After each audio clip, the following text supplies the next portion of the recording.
Nature just doesn't want to give us a break these last couple of weeks. Hi, guys. Welcome back to the Maximum News. We normally like to skip the intros, but we feel this time is kind of necessary. We didn't have a show last week because Syb hasn't been feeling well. Syb, I don't know. Do you want to go into the reasons why that is? Well, I mean, I'm so thankful you guys are all still tuning in. Mm-hmm. Yes, I'm still not. I'm not in a bad way. My voice sounds worse than I am, but that's life for you. Yeah. Whenever I get anything, it holds on for a long time. If you've been long members of the channel, you'll remember there were some months where it was like, gee, 3 months, Syb, and you still sound like death. Like, what the hell? Yeah. It's just the way that our bodies are different and react to certain things. In that regard, recently I was sick and I managed to get over it in a week. But, in regards to stuff like that, we got to count our blessings. For me, though, I will say that I almost didn't want to do the show today either because I'm actually in a great deal of pain, physical. Don't know what the heck happened. I pulled something in my back. But because we didn't do a show last week, we're going to push through and put out a really quick one this week.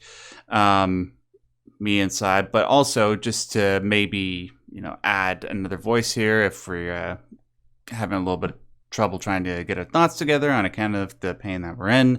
We have Moon joining us for this show. Yeah, Moon is another major component of the Triple S League. We're terribly happy to have her on the Maximum News Show. So, we have 5 major stories today. If anything, we can take solace in the fact that the majority of them are positive, whereas the majority of the time we're talking about negative news. Starting off the top is probably the most positive news that I've heard in the last decade. Syb, remember when Cyberpunk 2077 was coming out? Yeah, doing the shows leading up to it. The what was it called again? The regular show you guys did, Last Known Meal, Neon Arcade. Yeah. It was the Cyberpunk community podcast. There we go. Gotcha. And we had a lot of, again, I want to thank everybody who listened to that. And I also want to apologize for, we never got, so I had seen a bunch of stuff really early on in development before they did one of their resets. And it, there was so much there. And then they had promised a lot of that stuff to continue there. And then just as the development went on, as it got closer and closer to the release date, everything just got not everything, but about 50% of the features got dropped from the social community, from the social hubs to flying cars, to wall running, to third person, to all this stuff in the game, the heavy RPG mechanics. It just kept getting dropped and reset until we had what we got, which was basically an action shooter with some decent, interactable story on the light side of interactable story. Yeah. And considering that the tag name of our show was called When It's Ready. And every time we talked with the devs, it was just do it right. Don't rush. Don't overshoot. If you have to cancel, I talked to one of them more than once about maybe you should think about not supporting the oldest generations of the previous gen for that stuff. Maybe you should just come out and say the game has gotten so big and so much demanding that we can't do a version on these older, at the time it was 8-year-old consoles. It's right? You might as well be running it on 8-year-old laptops at that point. It's just not feasible, right? And they just kept saying, no, we got this. We're reinventing the wheel. And then it came out, and it turns out that a lot of that reinventing the wheel was a waste of time. It was a massive waste of time. And there were a lot of people that just kind of we're right, you're wrong. Just stop telling us that we're wrong, that we messed up. And even to this day, we don't have as good of a relationship with them anymore because there's still people who told us, no, everything was perfect. The launch went off perfectly smoothly. No, it didn't. No, CDPR is that's still their stance on a lot of that. Despite the fact that they give that they gave, refunds and all that kind of stuff. You look at Bethesda, and Bethesda is, they fessed up with 76. Todd Howard himself has said multiple times there was nothing in that launch that we didn't screw up, and it was, and they've felt the pain of that ever since. And even with the way that the Starfield, people are looking at Starfield, like it has damaged their brand, and I suspect the CDPR's brand will be still heavily damaged. So we're going to hopefully see some change, some forward momentum. But what we don't see, you have to remember that a lot of these games that allow modding, like really give the tools and really open up modding, that the modders are going to find ways to make stuff work. That is far beyond. Now, I understand some people, they're like, I just want a working game. I don't want to have to deal with mods. But at the same time, I would say, but modding is a core component to gaming. It has been for a long time. You look at all the games that came about because of mods, because of the players in the community doing things and fixing things and changing things. Team Fortress, we don't want them to fix the product. Yeah, exactly. You got Team Fortress, you got Counter-Strike, you got League of Legends. You've got, all these games, and they're all good, and they've all helped to further advance gaming as a whole. And what they've also done is they've also started new companies. That's the other thing that you got to remember, is that a bunch of modders from Bethesda and from Bethesda Games, not Bethesda themselves, but from Bethesda Games, from the community around that, they're now making their own games. I know a lot of indie developers, and a lot of them got started with modding. So I don't think we should look negatively at modding, even when it's modding a game that's launch has been bad. I don't think we can at all, or should at all, in any way, shape, or form, look down upon the mods or the modders. We can, of course, hold the parent company that, to account for releasing a bad product. But at the same time, Bethesda should be praised for allowing modders in. And I think the biggest mistake with 76 so far is they have not given us client servers, player servers with modding enabled. I think that would have saved the game almost immediately at launch. Mm-hmm. And I think what they should have then focused on is improvements to the modding system, improvements to the story, improvements to that kind of stuff, all the official stuff. But yes, of course, they still get smacked for that. I haven't forgiven them for 76. I've played 76 off and on. I'll play it for a couple of days it's usually 8 months to a year after the last time I played it, just to see how things are going. And it's not so much for that game. I'm looking to see what has changed in the mindset at Bethesda and at Microsoft and at the other at the support studios that helped fix that game. And so with Cyberpunk too, you want to be like, if you're interested in playing it, check out the modding first and foremost, because the modding is bringing stuff back and bringing stuff into the game that was supposed to be there at launch. And I think that's the train. The train. Yeah, so a few things. They've been able to improve upon the driving. That's one of the major things.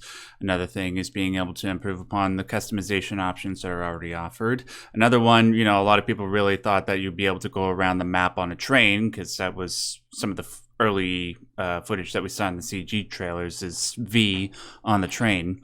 One thing, though, that wasn't promised to us I don't think it was promised to us, was flying cars. But I remember early on, Syb, when you had me on the podcast, the few times that I was on the community podcast, was you said that would be very technically difficult, at least with what they were trying to do. Mm-hmm. But I did say that, God, if there was some way that they could get that into the game and keep it, have that alongside all the other stuff that they were promising, Cyberpunk 2077 could become one of my all-time favorite games.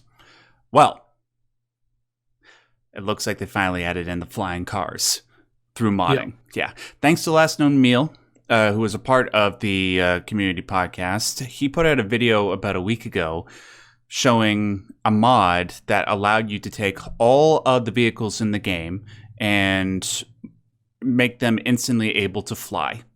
I downloaded the mod very easily, and going back to what you were saying about the modding seeming difficult to a lot of people, I'm technologically illiterate in virtually every way. If I can handle it, you can handle it. I downloaded the mod. It's awesome. It really, really, really makes me want to go back and play that game, because when it came outside, I think I played it for about 10 to 15 hours, but all the hubbub going on around that game and how it messed up a whole bunch of stuff, it just left me so depressed. And even though I was playing on PC, which was the best place to play it, I was still getting a lot of bugs, and every time a bug would pop up, I was just like, God, do I really want to do this? And so I stopped playing it. But now, with all the fixes that have been coming out over the last year and a half, and now that they have flying cars, I'm kind of inclined to go back and play it. Syb, would you, the type of videos that I do on my own personal channel, would you say that the story of Cyberpunk 2077 that's there would be worthy of like a Max Derrat type analysis? Not until after the next content expansion. Okay. That's probably where you'll see some quality writing stuff. And it's because they aren't. See, they got starstruck by using Reeves. Reeves. Yeah. And if they had just I still think there were ways that they could have done it obviously way better. But yeah, I think that what they're going to be working on in the future is potentially maybe a little bit better, but I also don't want to get people's hopes up, because we saw what happened. There's some root problems that they have still not fixed at the studio. And those root problems are going to continue to be a thorn in the side. Yeah. Hopefully, hopefully we can get like a Fallout New Vegas type situation with the DLC, where the game is worth playing for the DLC alone. I've started realizing that myself, because I just started playing Fallout New Vegas for the first time. Moon, before we move on to the next topic, does flying cars make you want to go back to the game as much as it does for you? Oh, yes, actually, because that's one of my thing about games is I don't like tedious travel systems, but having a flying car so I could just go wherever the heck I want, that is appealing. So I almost want to reinstall it, because I totally uninstalled it because I was depressed about the river storyline. Yeah. I was like, who is this punk? Yeah. I'll tell you this, given all the bugs, the omnipresent bugs that were in the game when I played it at launch, it's amazing how technically well it works. If the modders are able to manage this on their own, and if CD Projekt Red isn't able to, I'm very, very enthusiastic about what they might be able to transform this game into. Maybe it can make a Final Fantasy XIV type comeback, but given how disappointed we've been with CD Projekt Red and a whole bunch of other companies lately, I'm just going to maintain a state of cautious pessimism for the time being. Basically. But one game that I cannot help but still maintain optimism for is Starfield. Hopefully with Starfield coming out, there was that, I think it was Jason Schreier that said that there were people at the company that were hoping that this game wouldn't become like the next Cyberpunk 2077, and that's part of the reason why it got delayed to Q1, Q2 of 2023. And I think that was the right decision. The game looks pretty good at the moment, but given the fact that it's a Bethesda game, it probably would take a year of polish. So hopefully things work out in that regard. But apparently there is some interesting little bits of information that some of the more zealous Starfield fans have been able to pick up on from reading leaks and rumors from different forums about how the game has been going through development since 2018 up until the present. I watched that video you sent me, Syb. Would you mind sort of coalescing the major details that were in that? So the major details has more or less proven that that there were some early leaks that were spot on.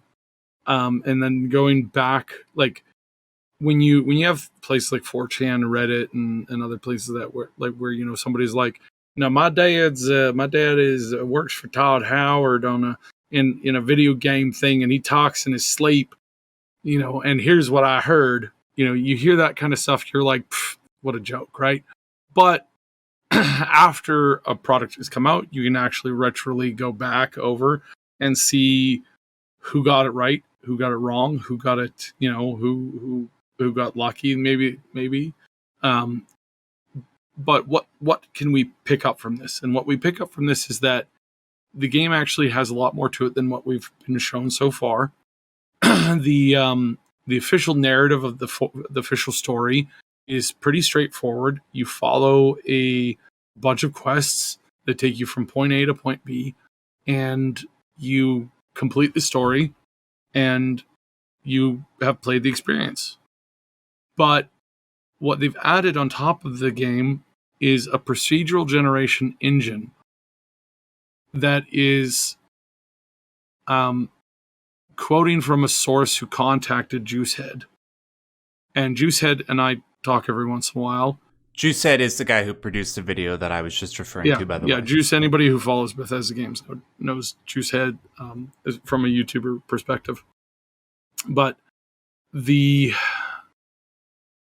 algorithm that is using procedural generation is and again, this is coming from a source that has been more or less verified, is head and tails above anything that he's ever seen in any other game, period, that's out there and that's also being worked on. They got a bunch of Microsoft tech that helped them bring about something that is years ahead of what everybody else has. Now, again, take this with a grain of salt. Yeah. But the thing that we're going to see is we're going to see a stylized difference on every planet, because the engine was told, create this planet with this in mind. If you're in an icy area, you'll see icy stuff. If you're in a heavier, more tropical place, you're going to see stuff that's relevant to that. If you're on a planet, you're going to see stuff that makes sense. If you're on a desert planet, you're going to find more solar panels and other, moisture evaporators, that kind of stuff. Underground refrigeration, on planets that have a extremely toxic, difficult to survive in top surface, you're going to find a lot more subsurface structures. So, hidden facilities underground. Wow. That kind of cool. stuff. Okay. You're going to encounter wildlife, and you're going to encounter situations, and you're going to encounter stories and NPCs with events going on that are going to be made for you and are going to be leaning in the direction of things that you like doing. And if that's true, then we are going to be seeing one of the better games. Now, I'm not trying to hype this up. I'm only giving you information that's coming from a reliable source in which we can estimate stuff. And if you go back and you listen to what I was saying about Starfield almost 2 years ago, I had been hearing the same thing from sources that I couldn't confirm, so I didn't come out straight out and say, this is what we're getting. I talked about the Microsoft AI and the algorithm stuff that they have been incorporating, and that they've been incorporating like nobody else has ever incorporated this stuff before. Because you got to remember that Bethesda's been using procedural generation in games for longer than any other studio on the planet. True. If you go back to their, I think it was the game before Daggerfall.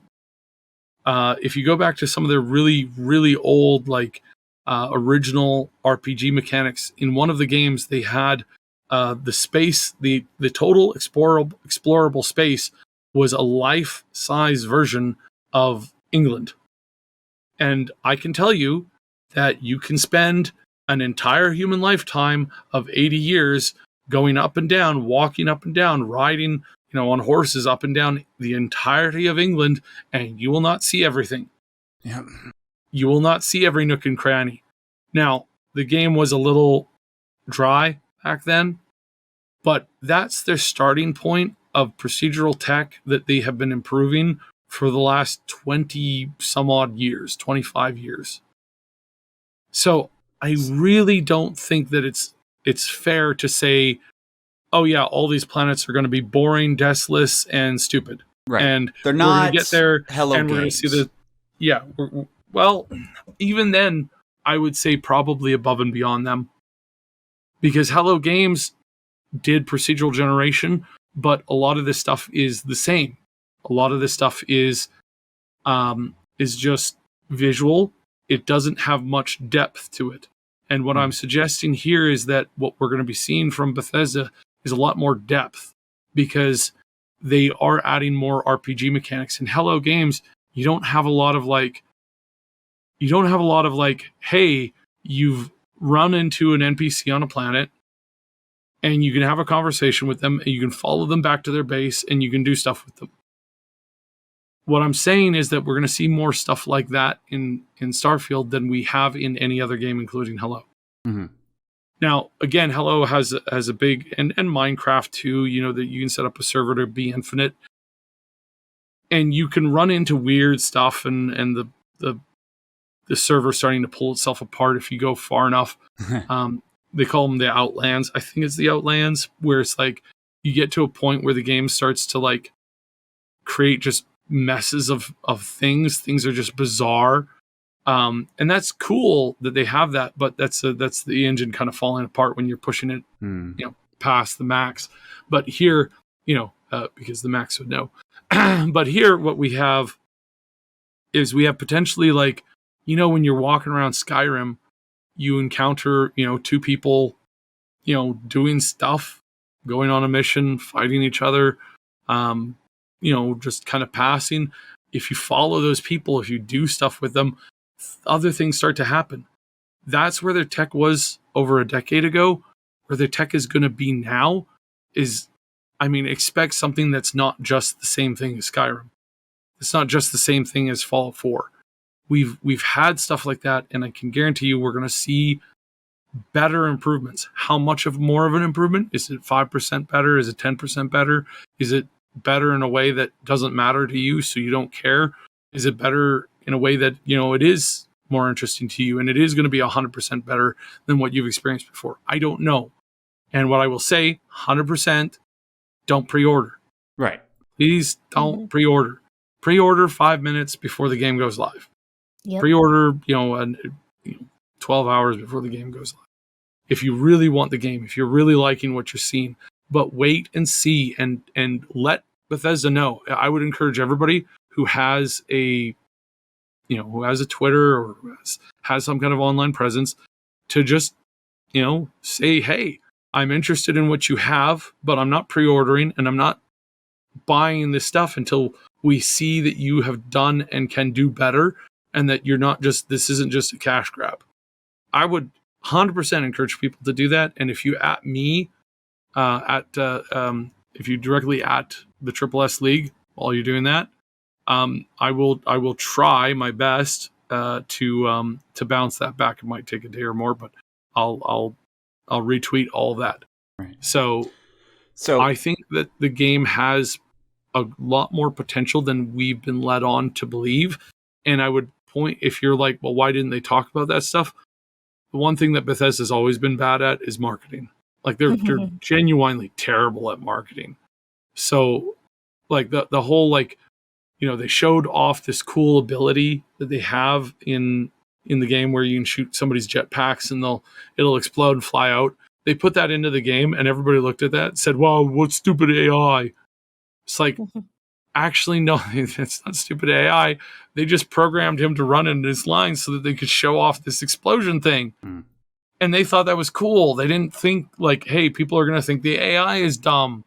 They didn't think about that. That's what I mean by the marketing. The marketing's not great. Right? Yeah. They don't think this stuff through properly. Let's tell everybody that there's 1,000 planets in the game. They'll love that. Yeah, tell them that, but don't showcase any random planets of you just walking around and finding random events and stuff. Yeah. Like, I think one of the things that they should have done, especially during the next day, is they should have just, like, you know, brought somebody in, sat them down in front of a, like pick a random world. And they're like, okay, pick this. And then they go to there and they just roll around and, you know, boom, you suddenly see it. Mm-hmm. Well, maybe they'll I imagine that they'll probably respond to people's backlash regarding the whole 1,000 planets thing in kind like that sometime over the next year. But yeah, it's going to be probably 6 months until we see anything like that. Anyways, yeah, stuff to be very excited about. Considering it's Bethesda, considering they have Microsoft money, I imagine that the procedural generation technology, even if it's only a step above sort of what we got with games like Hello Games' No Man's Sky or Minecraft or any other game like that, I'm sure there's going to be one or two components that are at least interesting and innovative that we can look forward to. Okay. I know we had the Callisto Protocol on next, but I want to save that and the other story for the end. I want to get this one quick thing out of the way in regards to Halo, and then we can just rifle off those other two things before we get to the end. So, Halo the Master Chief Collection, it was a mess at launch, as everybody who's a Halo fan remembers, but as it stands right now, I think it is a gift to everybody who is a Halo fan. I probably put more hours. The only other game that might trounce the number of hours that I put into it is GTA 5. But if that game didn't exist, bar none, it would absolutely be Halo the Master Chief Collection. I've gotten that. Let me put it to you this way. That game has 700 achievements. I've gotten 676 of them. The only ones I haven't been able to get are the ones where you have to put on all the skulls and go through the campaigns on the hardest difficulty, right? Well, it's been out for 8 years now, and not as many people are playing it as they used to. Same thing for Halo Infinite. A lot of people were playing that game at launch, but a lot of people were sort of not happy with the fact that after about 30 hours of playing that game, there wasn't that much else left for them to do, and so they went on to do other things. Well, due to that fact, it seems that 343 isn't really making the return on the Halo franchise that they were expecting, and maybe they're looking for new ways to monetize it and bring the revenue back, as well as bring more people back to the franchise in general. And one way they're thinking about doing that is by adding microtransactions to Halo the Master Chief Collection. As it stands right now, Halo Master Chief Collection does not have microtransactions. Everything that you earn in that game is done purely through the amount of time that you put into it, completing challenges, and to be honest, I think it should stay that way. It's worked wonderfully. Granted, there is so much content there right now that to try and get into it right now and try to get all those achievements and get all those aesthetics would take years, over thousands of hours. And it's especially a lot more difficult to get them now because, let's say there's an achievement where you have to do a certain thing in Halo 2 multiplayer. Well, not as many people play Halo 2 or Halo Reach or Halo 4 multiplayer. Everybody seems to be playing Halo 3 multiplayer. And even there, it's only like a couple thousand people compared to like the tens and hundreds of thousands that used to play the game, right? So, in order to maybe be able to get some of those cosmetics that are really difficult to get without grinding for thousands of hours, 343 Industries is looking to put in microtransactions so you can get them a whole lot quicker. Here, I'm going to read this. This is according to one of their newest blog posts. I'm going to quote them verbatim. For players who are new to the MCC or who may not have dedicated much time specifically to unlocking items during the seasonal updates, or simply completionists looking to catch the last outstanding items they need, we are internally exploring a potential new feature for the future in the form of purchasable Spartan points. 343 revealed in a blog post. So, I get it, but I still don't think that that's the way that they should go. What they need to do is do what they originally did with the MCC by bringing all these games together, but do that with Halo 5 and Halo Infinite and sort of create a central hub for all of the Halo games. And instead of adding microtransactions for people to get all of them a whole lot faster, add in more challenges and more ways for people to get those achievements faster so they can get the Spartan points and spend them on all the other aesthetics. Maybe make it so that they're interchangeable between all the old Halo games and Halo Infinite. If there's a way to sort of garner goodwill and get more people back to play those games and maybe spend more money on the microtransactions that are available in Halo Infinite, I think that would be the best way of both getting a greater return on your investment while also keeping players happy. Once again, I understand why they want to add microtransactions here, but I still, just as a general rule, think it's a bad idea. So that's my little rant on that. If you guys happen to disagree with my perspective, please let me know in the comment section below. I think, based on what I said, let me step back.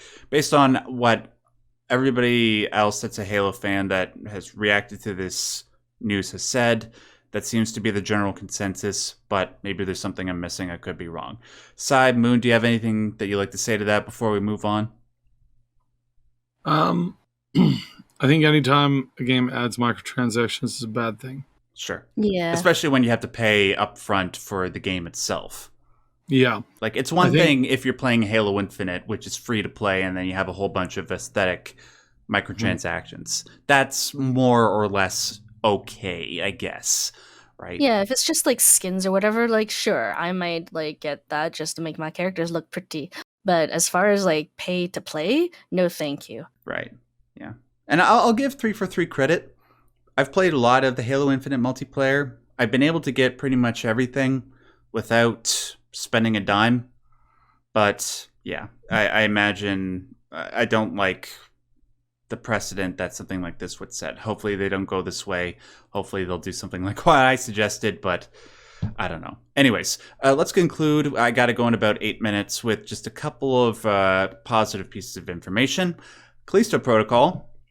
Syb, I said this a couple times already. It looked like for a while Hogwarts Legacy was the only game that I was really looking forward to for the rest of the year. But now we have the Callisto Protocol. If the release date is to be believed, we will be getting it in December. It was the only good thing about the Summer Game Fest when that happened a couple weeks ago. We got a little bit of gameplay detail about that game from one of the game's designers, the designer-director Ben Walker. I'm just going to read a little quote that he made in an interview with Game Informer, and then just quickly talk about that. We're definitely leaning into the survival side of things. I'm quoting him right now. Our overall tone of combat is kind of a struggle, right? You're doing whatever you can to kind of get by and get through. Now here's where he says something really interesting. Almost half of our combat is melee. That means you have to be smart about how you use your bullets. So to that end, we've added our melee combos. When they finish, they kind of push the enemy away. So that gives you a chance then to lock on really quick and get a nice clean shot on an enemy. End quote. I love this. I really, really love this.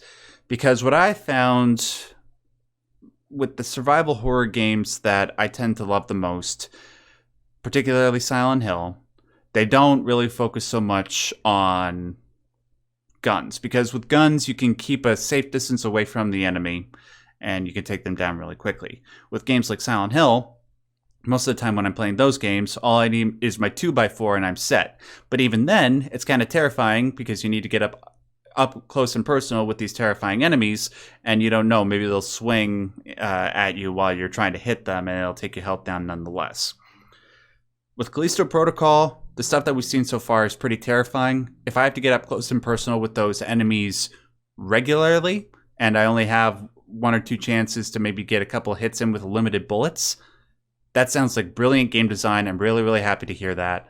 And it sort of reinvents the game, so it's not just a pure Dead Space clone, because in Dead Space you did have an ample supply of bullets.